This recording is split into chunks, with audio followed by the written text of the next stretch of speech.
Hi எல்லாருக்கும் வணக்கம். இன்னைக்கு இந்த வீடியோவில் அரிசியே சேர்க்காத வெயிட் லாஸ்க்கு ரொம்பவும் ஹெல்ப் பண்ணக்கூடிய சில ரெசிபிஸ் தான் பார்க்க போகிறோம். இதை நீங்கள் மார்னிங் பிரேக்ஃபாஸ்ட்டும் எடுத்துக்கலாம், நைட் டின்னருக்கும் எடுத்துக்கலாம். சாமை அரிசியில் எப்படி ஒரு பிரிஞ்சி பண்ணுறது அப்படின்னு தான் பார்க்க போகிறோம். அதுக்கு குக்கரில் 2 ஸ்பூன் அளவுக்கு எண்ணெய் சேர்த்துக்கோங்க. ஜீரகம் 1/2 ஸ்பூன், சோம்பு 1/2 ஸ்பூன், 2 பிரியாணி இலை சேர்த்துக்கோங்க. ஒரு சின்ன சைஸ் பட்டை, 2 ஏலக்காய், 3 கிராம்பு, ஒரு ஸ்டார் அனீஸ், நட்சத்திர சோம்பு இருக்கு இல்லையா, அது சேர்த்துட்டு நல்லா ஒரு தடவை வதக்கி விட்டுக்கோங்க.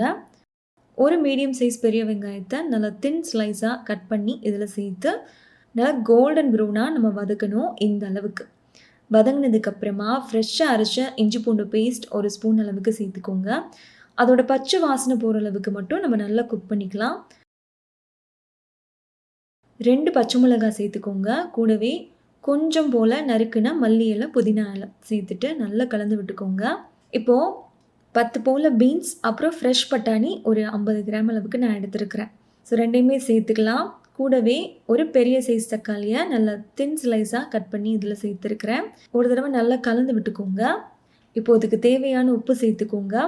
மஞ்சள் தூள் 1/4 ஸ்பூன், மிளகாய் தூள் 1/2 ஸ்பூன், கரம் மசாலா 1/2 ஸ்பூன் சேர்த்துட்டு நல்லா கலந்து விட்டுக்கோங்க. இப்போ இந்த தக்காளி நல்லா மசிய வதங்கணும். அந்த அளவுக்கு நம்ம நல்லா குக் பண்ணி எடுத்துக்கலாம்.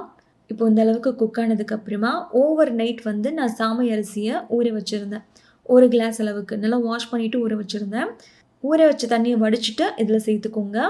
1 கிளாஸ் அளவுக்கு ஃபஸ்ட்டு தேங்காய் பால் சேர்த்துக்கோங்க. இந்த கிளாஸில் தான் நான் அரிசி அளந்து ஊற வச்சுருந்தேன். ஸோ அதே கிளாஸில் நான் அன்றைக்கி 2 கிளாஸ் அளவுக்கு தண்ணி சேர்த்துருக்குறேன்.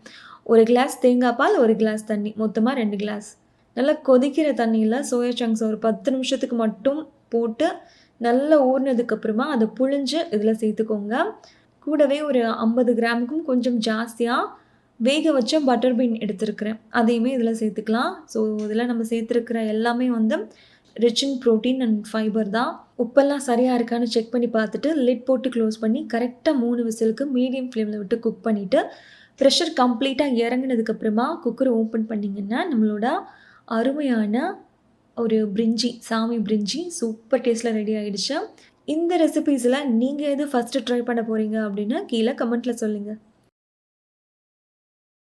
ஒரு நிமிஷம்.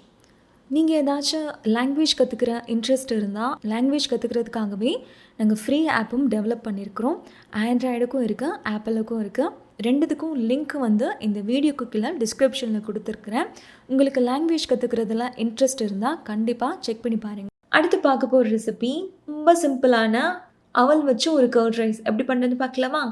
அதுக்கு ஃபஸ்ட்டு ஒரு ஜல்லடை எடுத்துக்கோங்க. ஜல்லடையில் ஒரு 2 கிளாஸ் அளவுக்கு நான் இன்றைக்கி சிகப்பு அவல் சேர்த்துருக்குறேன். அவளுமே அரிசி தான், அதை சேர்க்கக்கூடாது, அதுலேயும் கார்ப்ஸ் இருக்குது அப்படின்னு நிறைய கமெண்ட்ஸ் வருது. ஃபைபரும் ப்ரோட்டீனும் நிறைய இருக்குது. அவள் ஒன்றும் அவ்வளோ கெடுதியெல்லாம் கிடையாது. கூகுள் பண்ணி தெரிஞ்சுட்டு அதுக்கப்புறமா கமெண்ட்டில் சொல்லுங்கள். இது நல்லா வாஷ் பண்ணிவிட்டு வந்துடுங்க. இப்போ தண்ணி வடியட்டும். இதை அப்படியே ஒரு 10 நிமிஷத்துக்கு விட்டுடலாம். நம்ம அதுக்குள்ளே ஒரு சின்ன தாளிப்பு ரெடி பண்ணிடலாம். அதுக்கு ஒரு கடாயில் 1 டேபிள் ஸ்பூன் அளவுக்கு மட்டும் எண்ணெய் சேர்த்துக்கோங்க. 1/4 ஸ்பூன் கடுகு, 1/4 ஸ்பூன் ஜீரகம் நல்லா பொரிஞ்சு வந்ததுக்கப்புறமா கொஞ்சம் போல் இஞ்சி சேர்த்துக்கோங்க. ஒரு பெரிய சைஸ் பச்சை மிளகாயை நல்லா ஸ்லைஸ் பண்ணி இதில் சேர்த்துக்கோங்க. ஸ்டவ் ஆஃப் பண்ணினதுக்கப்புறமா ஒரு கொத்து கருவேப்பிலை, கொஞ்சம் போல் பெருங்காயம் சேர்த்துக்கோங்க. நம்மளோட தாளிப்பு இப்போ ரெடி ஆகிடுச்சு. இப்போ பாருங்கள் 10 நிமிஷம் ஆகிடுச்சு. இது ஒரு பவுலுக்கு நம்ம ட்ரான்ஸ்ஃபர் பண்ணிக்கலாம். நல்லா சாஃப்டாக இருக்குது பாருங்கள்.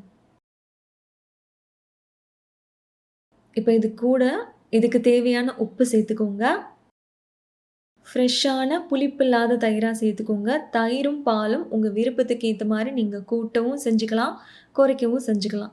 பால் காய்ச்சி ஆற வச்சதுக்கு அப்புறமா அதில் சேர்த்துக்கோங்க. கூடவே நம்ம ரெடி பண்ண தாளிப்பு அதையுமே சேர்த்து நல்லா மிக்ஸ் பண்ணி விட்டுக்கோங்க.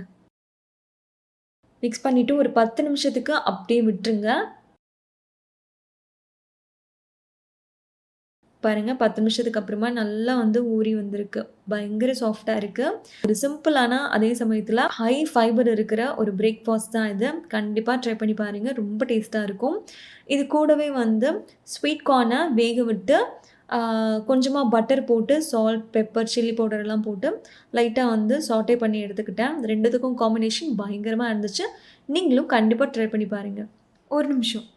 நிறைய பேர் வந்து என்னோடய ஹைட்டுக்கு எவ்வளோ வெயிட் இருக்கணும் அப்படின்னு கேட்குறீங்க. அதுக்காகவே நாங்கள் ஒரு ஆப் டெவலப் பண்ணியிருக்கிறோம்.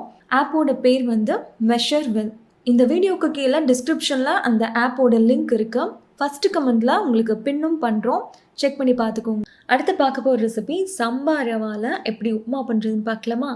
அதுக்கு ஒரு பேனில் 1 ஸ்பூன் எண்ணெய் சேர்த்துக்கோங்க. 1/4 ஸ்பூன் கடுகு, 1/4 ஸ்பூன் உளுந்தம்பருப்பு, கடலைப்பருப்பு 1/2 ஸ்பூன், பச்சை கடலை 1 ஸ்பூன் சேர்த்துக்கோங்க. இந்த தாளிப்பு உங்களுக்கு வேணும்னா நீங்கள் ஜாஸ்தியாக கூட சேர்த்துக்கலாம். இந்த அளவுக்கு நல்லா கோல்டன் ப்ரௌனாக வதங்கினதுக்கு அப்புறமா நம்ம இதில் வந்து வெஜிடபிள் சேர்த்துக்கலாம். நான் இன்றைக்கி 10 போல் பீன்ஸ், ஒரு மீடியம் சைஸ் கேரட்டை இந்த மாதிரி கட் பண்ணி இதில் சேர்த்துருக்கிறேன். இந்த அளவுக்கு நல்லா வதங்கணும். கேரட்டும் பீன்ஸும் நல்லாவே இப்போ வந்து குக் ஆகிடுச்சு. இப்போது நான் வந்து 1 கிளாஸ் அளவுக்கு சம்பா கோதுமை எடுத்துருக்கிறேன் இந்த கிளாஸில். ஸோ இதே கிளாஸில் நான் இன்றைக்கி 6 கிளாஸ் அளவுக்கு தண்ணி சேர்த்துருக்கிறேன். கொஞ்சம் குலைவாக சாப்பிட்ணும் அப்படிங்கிறனால. உங்களுக்கு வந்து அந்த அளவுக்கு குலைவாக வேணாம் அப்படின்னு நினச்சிங்கன்னா நீங்கள் 3 கிளாஸ் தண்ணி சேர்த்தாலே நல்லா உதிரியாக வரும். தண்ணி சேர்த்ததுக்கப்புறமா இதில் வந்து ஒரு கரண்டி அளவுக்கு வேக வச்ச பட்டாணி ஓவர் நைட் சோக் பண்ணிவிட்டு ஒரு 2 விசிலுக்கு ப்ரெஷர் குக் பண்ணிங்கன்னா பச்சை பட்டாணி நல்லா வெந்துடும். அந்த வேக வச்ச பட்டாணியை இதில் சேர்த்துட்டு காரத்துக்காக ஒரு பெரிய சைஸ் பச்சை மிளகா, ஒரு கொத்து கருவேப்பிலை, இதுக்கு தேவையான உப்பு, கொஞ்சம் போல் பெருங்காயம், 1/4 ஸ்பூன் அளவுக்கு மஞ்சள் தூள் எல்லாமே சேர்த்துட்டு நல்லா கலந்து விட்டுக்கோங்க. இப்போ ஒரு லிட் போட்டு க்ளோஸ் பண்ணி வச்சிடலாம். தண்ணி நல்லா கொதிச்சு வரணும். இந்த அளவுக்கு நல்லா கொதிச்சு வந்ததுக்கப்புறமா அடுப்பை லோ ஃப்ளேமில் வச்சுட்டு நம்ம இந்த சம்பா கோதுமையை இதில் சேர்த்துடலாம். சேர்த்துட்டு லோ ஃப்ளேம்லேயே விட்டு குக் பண்ணுங்கள். நல்லா கலந்து விட்டுக்கோங்க ஒரு தடவை. உப்பு சரியாக இருக்கான்னு இந்த ஸ்டேஜில் செக் பண்ணி பார்த்துக்கோங்க. எனக்கு கொஞ்சம் கம்மியாக இருந்தனால நான் லைட்டாக சேர்த்துக்கிட்டேன். நல்லா கலந்துட்டு லிட் போட்டு க்ளோஸ் பண்ணிடுங்க. பாருங்கள், ஆல்மோஸ்ட் வந்து தண்ணி எல்லாமே வந்து எவாப்ரேட் ஆகிடுச்சு. இப்போ ஒரு தடவை நல்லா கலந்து விட்டுக்கலாம். இன்னுமே வந்து நல்லா குக் ஆகணும். நல்லா சூப்பர் சாஃப்டாக நம்மளோட ரவா உப்புமா சூப்பர் டேஸ்ட்டில் ரெடி ஆகிடுச்சு. இது கூடவே வந்து நான் நல்லா ஸ்பைஸியாக ஒரு தேங்காய் சட்னி தான் பண்ணியிருந்தேன். 2த்துக்கும் காம்பினேஷன் அவ்வளோ அட்டகாசமாக இருந்துச்சு. நீங்களும் கண்டிப்பாக ட்ரை பண்ணி பார்த்துட்டு எப்படி இருந்துச்சு அப்படின்னு கமெண்ட்டில் சொல்லுங்கள். இந்த ரெசிபீஸ் உங்களுக்கு பிடிச்சிருந்தா லைக் பண்ணுங்கள், ஷேர் பண்ணுங்கள். கோகிலா ஆகர்ஷன் சேனலுக்கு சப்ஸ்கிரைப் பண்ணுங்கள். நன்றி, வணக்கம். நீங்கள் ஏதாச்சும் லாங்குவேஜ் கற்றுக்கிற இன்ட்ரெஸ்ட் இருந்தால் லாங்குவேஜ் கற்றுக்கிறதுக்காகவே நாங்கள் ஃப்ரீ ஆப்பும் டெவலப் பண்ணியிருக்கிறோம். ஆண்ட்ராய்டுக்கும் இருக்குது, ஆப்பிளுக்கும் இருக்குது. 2த்துக்கும் லிங்க் வந்து இந்த வீடியோக்கு கீழே டிஸ்கிரிப்ஷனில் கொடுத்துருக்குறேன். உங்களுக்கு லாங்குவேஜ் கற்றுக்கிறதுல இன்ட்ரெஸ்ட் இருந்தால் கண்டிப்பாக செக் பண்ணி பாருங்கள்.